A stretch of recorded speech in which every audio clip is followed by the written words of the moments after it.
Time and ডিস্টেন্সের অত্যন্ত ভালো অঙ্ক একটা, অঙ্কটা বোঝা হোক আগে। বলছে a man walking with a speed of 5 kilometre per hour, ঘন্টায় যদি 5 কিলোমিটার গতিতে সে হাঁটে তাহলে তার যে টার্গেট মানে যে জায়গায় যাচ্ছে 5 মিনিট দেরিতে পৌঁছায়। কিন্তু 6 কিলোমিটার গতি যদি নেয় তাহলে অন টাইম সময় মতো পৌঁছায়, তাহলে তার যে লক্ষ্য ছিল দূরত্ব কত?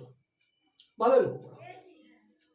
তাহলে 5 কিলোমিটার স্পিডে আসছে, আবার 6 কিলোমিটার স্পিডেও, তাই তো?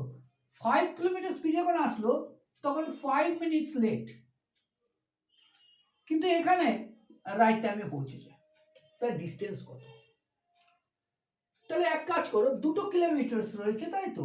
তাহলে এই দুটোকে গুণ করো আগে, 5 ইন্টু 6 ডিভাইডেড বাই, দুটো কোটি গুণ হলো, ডিফারেন্স বিটুইন দেয়ার স্পিড কত?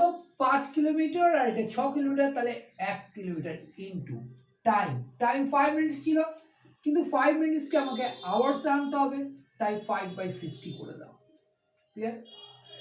তাহলে কি দুটো যেটা গতি ছিল তার product divided by difference of two speed into time, time taken যেটা, তাহলে 5 মিনিট পরে আছে, অন্য কিছু এখানে নেই, তাহলে আমার যোগ বিয়োগের দরকার নেই, 5 লিখলাম ডাইরেক্ট।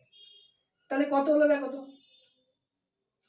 1/12, আউট করতে পারো 2, 2.5। তাহলে বলা যায় যেটা ডিস্টেন্স ছিল সে ডিস্টেন্স কত ছিল? ডিস্টেন্স ছিল 2.5 কিলোমিটার। অঙ্কগুলো এভাবে সলভ করতে হবে, ট্রিকি ম্যাথ নয়, লজিক মেনে কনসেপ্ট শিখে তারপরে করতে হয়। এভাবে যদি করো খুব তাড়াতাড়ি অঙ্কটা মিলবে। Thank you.